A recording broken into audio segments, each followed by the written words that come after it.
T.J. Parker, Peter Woods, DeMonte Capehart, and a whole slew of others. You put them out on the field together. This Clemson defense behind Tom Allen coming in at defensive coordinator, I don't know of any team that we could play on our schedule or beyond that is really all that thrilled about facing this group. It's one of the best defensive lines in college football. And, I mean, you said Peter Woods and T.J. Parker. The hype for those two players goes beyond just, like, Clemson media discourse. It's around the ball, it's around the ball Clemson podcast. It's around the ball, it's around the ball Clemson podcast. It's around the ball.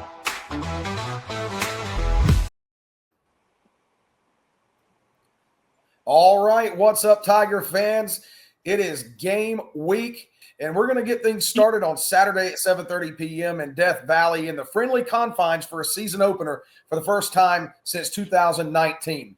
Welcome to Around the Ball. I'm Garrett Mitchell, and I'm joined tonight by two of our great talented writers, Mara Kane and Caden Hughes. So welcome in, guys. This is the first time we've had you on Around the Ball, and frankly, it's a great time to be a Tiger because football season is here. So, what's the excitement around campus? Both of you are on campus, and I'm sure the buzz is all about Saturday. It's so exciting right now. Yeah, it's my third year at Clemson, but I've grown up around Clemson my entire life, grew up going to every single home game, and, like, the energy and excitement is, like, the same as, like, 2015, 2016 when we just started being the contenders we became and stuff. Like, it's different than it's been in the last 10 years. It's incredible. Yeah, this is only my second year at Clemson, but nothing is more exciting than college football. I grew up a college football fan. We're not going to talk about where I'm from or anything because we don't need to, but nothing's better than college football and nothing's better than Clemson. So. Yeah, absolutely. And, when you think about big games at Memorial Stadium, this is probably the biggest game that Clemson's hosted probably since 2016 when the big top five matchup with Louisville, Lamar Jackson, Deshaun Watson. And so this is marquee primetime football. And Mara, Caden, I think this is what Clemson fans have been used to over the past decade. Yeah, definitely. Sorry. I think we're also feeling a lot of revenge from the Trevor Lawrence era. That was a big letdown for, I think, a lot of people when we lost the national championship to LSU last time. So I think the team is definitely ready to come back and take that. And Caden, I was going to say it's a rubber match. Caden, you go back to the Chick-fil-A Bowl in 2012 and 4th and 16 to Mara just mentioned the national championship game. So it's in recent memory anyway, it's 1-1. So something somewhere is going to give on Saturday night.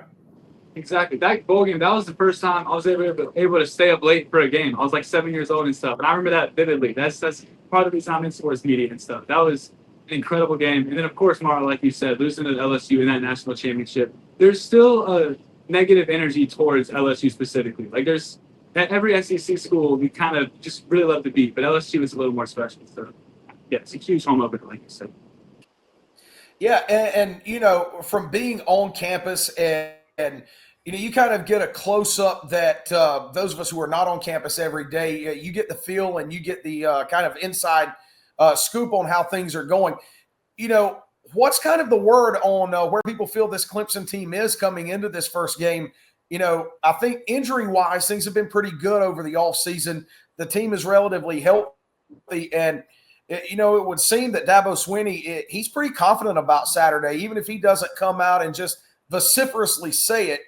I think a lot of people feel pretty good about Clemson's chances. Yeah, I think everyone is really confident going into this, whether they know a lot about football or they don't. Everyone on campus is just really excited.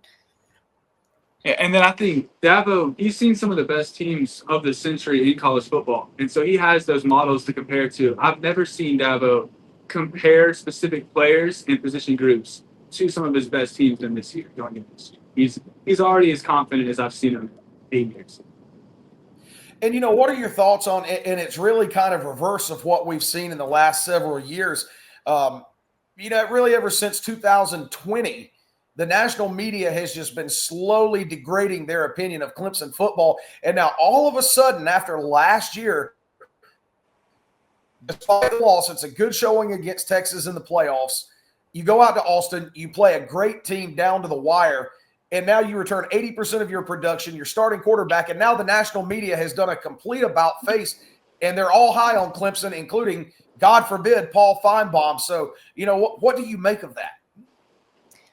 I think a big part of it, too, is our use of the transfer portal this year. We have, a lot of big names, Jeremiah Alexander, Will Hill, and Tristan Smith. So I think with Dabo using the transfer portal now, people are kind of giving Clemson the credit that they deserved. I think a lot of it's just Cade, our quarterback. I mean, we have a Heisman contender at quarterback right now. Obviously, with Cade was younger and through the DJ years, we were a lot more improvement in the position, and you very rarely see a team without at least a solid quarterback make a championship run. And then you said since 2020, I think the disrespect for Clemson's come during Dabo's entire tenure. I remember those earlier teams and stuff. Yeah, I mean, it was brutal. Feinbaum never picked us to beat Alabama, and we did it twice and stuff. But so it feels good to see, but it's weird that we're not. It's weird that we're not underrated. I saw the AP poll and I was like, that looks about right. I've never really felt that before, so it's a strange feeling, but I guess I like it. Yeah, and I look, full disclosure, back probably between 2014 up through 2019, 2020, I was an unabashed, unashamed Paul Feinbaum troll. I always swore I was going to call into a show. I never did. But I thought, well, maybe Phyllis Formolga needs a rival or something. But I might just have to do it when we meet. All right, Paul, what the heck, man? You've always hated on us. Now you think we're the number one team in the country. You picked us to win. You better not jinx this. Exactly. I agree. But hey, look. It comes. I think there's something to be said for the respect that this team is getting from the national media. I think it speaks for itself. You've got such established. Cade Klubnik's a proven commodity, but let's talk about the wide receiver group. What are your thoughts on that? By all accounts, I think Clemson's probably, at least in my opinion, got the best wide receiver room in the country, and I'm sure some Ohio State fans somewhere are probably going to say that they do. Frankly, I don't care what they think about up there, but this wide receiver room is as good as I've seen at Clemson in a very long time. Absolutely. I mean, it'll be interesting to see how we get everyone the ball, because we truly have so many players that I'm so excited to this season with Tyler Brown, Wesco, Williams, Parker, our new transfer Smith. Even Cole Turner is like a viable slot receiver I want to see on the field. So we're just so deep, and it's just with that much depth, it's just someone's bound to take that next step to that Luke Hawkins, Sammy Watkins, T. Higgins, Mike Williams level. And I'm excited to see who that is, because I like them all equally right now and stuff. I have my favorites, but I'm excited to see who develops and takes that step into like an elite X receiver that we talk about 10 years later. Yeah, like Caden said, I think we have a lot of depth. You've got the older statesman. Yeah, I was going to say, you've got the older statesman in Antonio Williams. So, he kind of anchors everything down. So, your thoughts on the wide receiver room and how good this unit can be. Yeah, like Caden said, we have a lot of depth in that room, and we have a lot of returning players, which means they have a lot of experience, and also like a couple new ones. So I'm really excited to see how everyone plays together. I'm really confident. Right, and yeah, for sure. And you've got the experience at wide receiver to go along with the talent. You've got Klubnik. The offensive line, I think is probably the most experienced and most talented offensive line since the 2018 season. We all know how that ended. And one area where people are still, it's going to have to be, we'll believe it when we see it type of deal, and that's the running back room. Because I don't think people quite know the commodities that Clemson has there, except for those of us who are in and around and digest all the information coming through the program every day. I think that there's a lot more there than meets the eye of everyday public that they're not seeing. Absolutely. Could you remind me of our freshman running back? I've been seeing a lot of him. It's a long day. Yeah, Gideon Davidson. Gideon Davidson, I'm so excited. Yeah, he was a recruit. I compared him to Travis Etienne in one of my articles about him here. I mean, he ran track just like Etienne. He was a little bit faster.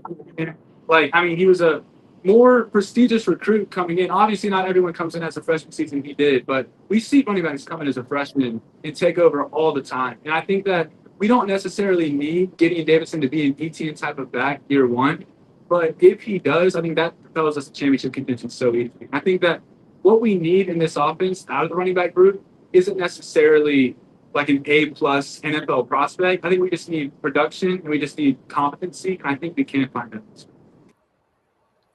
Yeah, we watched him a lot during spring practice, and he came in with a lot of speed and a lot of agility, and I really think he knows what he's doing. Obviously, there's room to grow, but I think that he works well with our offense.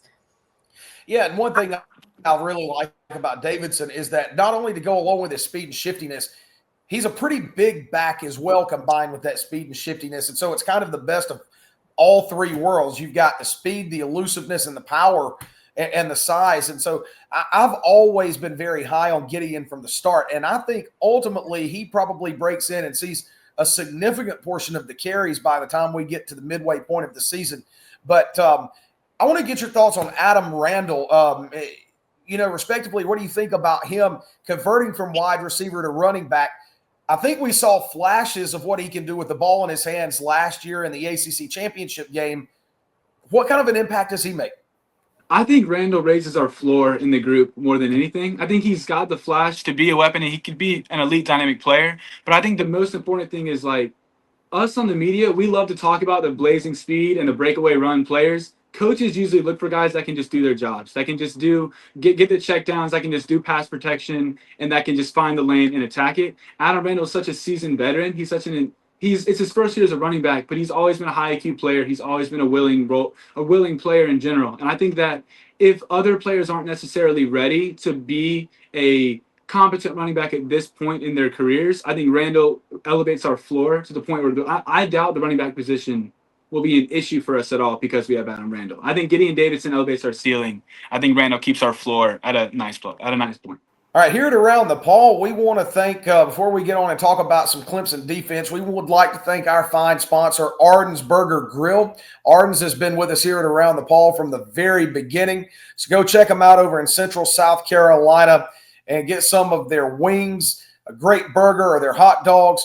Doesn't matter what you get at Arden's, it's all going to be great, but their wings, and our humble opinion, are the best around. So let Arden's Burger Grill take care of your game day culinary needs, get you hooked up with some great tailgate food, and go out and enjoy the Tigers. Thanks to Arden Grill for sponsoring us here at Around the Paul and their support of Clemson Tiger football. So, Caden, we were talking about the defense, said we we're going to get back and discuss things. The defensive line. You and I are both really excited for that because we've seen this group. They've played together. They've matured together now. This is for most of them, it's their third season having played together. And look, T.J. Parker, Peter Woods, DeMonte Capehart, and a whole slew of others. You put them out on the field together. This Clemson defense behind Tom Allen coming in at defensive coordinator, I don't know of any team that we could play on our schedule or beyond that is really all that thrilled about facing this group. It's one of the best defensive lines in college football. And I mean, you said Peter Woods and T.J. Parker. Yeah, it's Peter Woods and T.J. Parker. I mean, like the hype for those two players goes beyond just like Clemson media discourse. I saw Field Yates's mock draft had both of them as top 10 players in his like too early 2026 mock drafts. Like these are some of the most established and talented players in college football right now. And yeah, I'm so excited to see what they can do. And then the entire line, our transfer out of Purdue, the rest of the interior. Yeah, it's the best defensive line in football. And yeah, I mean, it's impossible to not compare this team to teams of the past. So I won't quite draw the comparison to the Power Rangers of the mid 2010s, but like it's hard to not see that when you're watching them practice and when you're looking at what they can do. Man, the Power Rangers, truly those were the good days right there. Exactly. I mean, that group stayed together forever. And I mean, it's just like you thought they were going to rule the college football world forever. They kind of did. Yeah, exactly. It was incredible. Yeah. But you know what? It goes just beyond this year. It goes just beyond the Peter Woods and the T.J. Parkers and the DeMonte Capeharts of the world. To me, the defensive line and the defensive front seven is probably as deep as the receiving core is on the offensive side of the ball because you've got guys like Stephiling Green, Vic Burley, Amari Adams, a five-star true freshman. I mean, the list just goes on and on how deep the talent is on that side of the ball.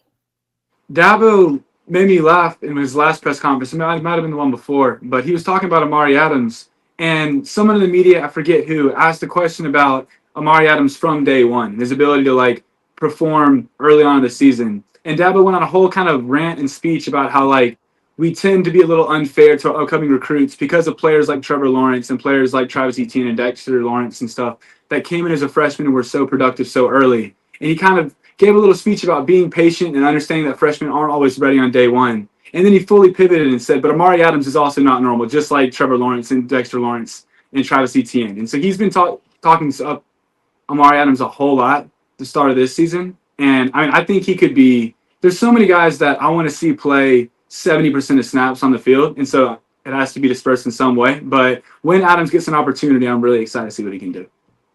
Exactly. And, recency bias, really, it is a real thing. And the previous group, with Dexter Lawrence, Christian Wilkins, Cleveland Farrell, Austin Bryant, all of those guys were so good and did so many great things in a Clemson uniform that I think it's really easy to try to compare everybody else that comes in and try to set them up on a pedestal to live up to what those guys did. And I think that's maybe a bit unrealistic, but certainly I think it's the most talented defensive line that Clemson's had as a collective unit since the Power Ranger days. And it would not surprise – look, they've got their own flair, their own style, this group does, but it wouldn't surprise me one bit if the results turn out to be the same. Absolutely, yeah. I mean, and it's not like we haven't had – I mean, Brian Brzee was great. Miles Murphy was great. We've had great defensive linemen come in since then, but I would say that this unit stands apart from those others in the early 2020s and late 2010s. I think it's the best we've seen in 10 years for sure.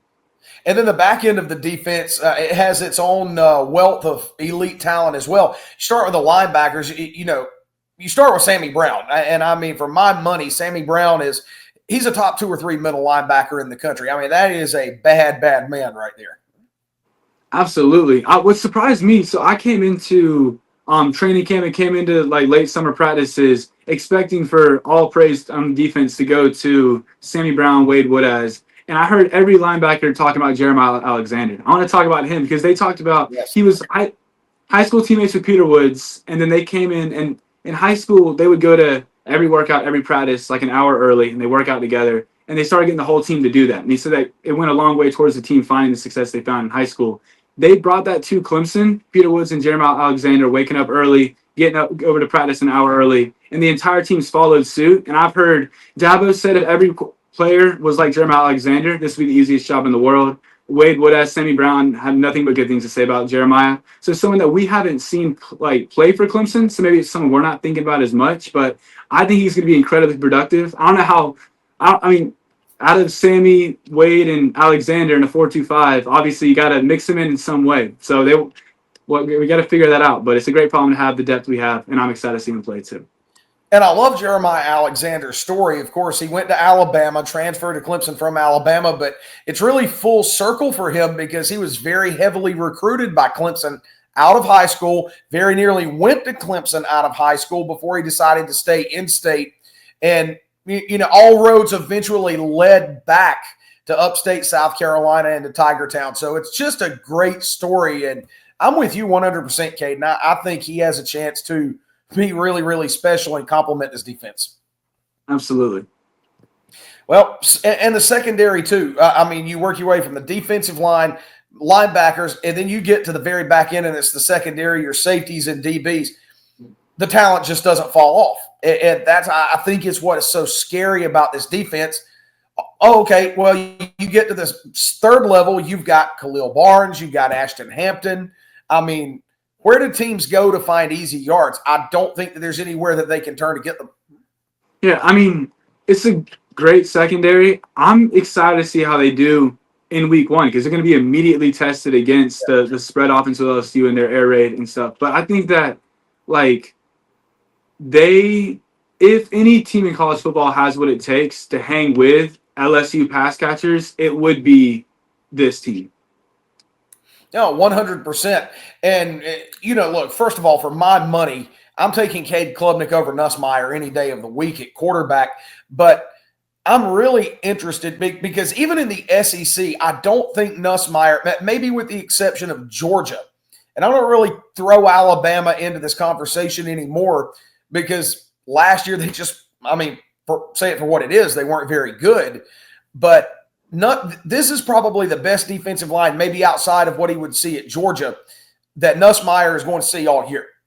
I'm interested to see right out of the gate, how does he react like a deer in the headlights, first game of the year with this front seven coming at him? Absolutely. Yeah. I mean, this is more about Nussmeier than it is about Clemson. But I mean, I think this is one of the biggest games on his schedule if he's trying to have a career in the NFL, because I think that his ability to improvise and move out under duress and under stress is something. He's a smaller quarterback. And so I think his ability to stay under pressure, throw the ball over the middle of the field, and get out there and improvise is important just for him long term. Yeah. Right. And now we talked about the position groups, we talked about the players, and I think there's some more underlying storylines with this ball game. One of the big ones to me that jumps off the page, and maybe a silent elephant in the room for both sides, is that Clemson and LSU, neither team has been very good in season openers in recent memory. So I think, somebody correct me if I'm wrong, I think it's been 4 or 5 years since LSU has won a season opener. For Clemson, it's something similar. So something's got to give there too. Somebody's got to shake these first game doldrums. Honestly, I think that I've heard that narrative spread around for both teams. I don't necessarily see a ton of – I'm not very concerned for Clemson in that respect. And if I was an LSU fan, I probably wouldn't be concerned either. I think we ran into Georgia in 2 season openers, and they were just a significantly better team at that time. And then that Duke loss was brutal. It was painful, but it was Cade Klubnik, his first time starting for the season. I mean, we could complain about that for the rest of the episode. But, I think that game is so far different from what we have now in this team now. And I think that Dabo's shown his ability to always be ready for any moment so often that I'm not especially concerned about any narrative that he can't handle season openers as well as any other coach, or even better. Yeah, look, I'm gonna throw a little friendly jab in at Duke from that season opener a couple of years ago, because I was there along. Cliff and Anthony were there. We all three rode up to Durham, and I'm going to blame that loss on the barbecue we were served in the press box before the game. It was, look, I hold barbecue to a very, very high standard, and that was not good barbecue, not at all. So if the team got a hold of it before the game, I'm just blaming it on that. That is my excuse. Yeah, and bad barbecue is the worst, because when you look at it, it can still look like good barbecue, and you don't know until you're eating it. So you can have your hopes up completely, and it's always terrible. So yeah. Oh, that's exactly right. But all kidding aside, hey, Duke took it to Clemson in that ball game. They won it on the field. But hey, we'll get another crack at them later this season. But that's another podcast for another day. We'll get there eventually. But another thing, this has nothing to do with the game itself, but I'm really interested to get your take on this. The new ACC policy regarding field storming after a ball game. Look, it doesn't matter whether it's LSU or Troy, win or lose. The fans are coming on the field anyway, and now they're just going to have to wait a few minutes. But, let's be honest. Is that really going to happen? I mean, I don't think you can hold back a sea of 80,000 people. Yeah,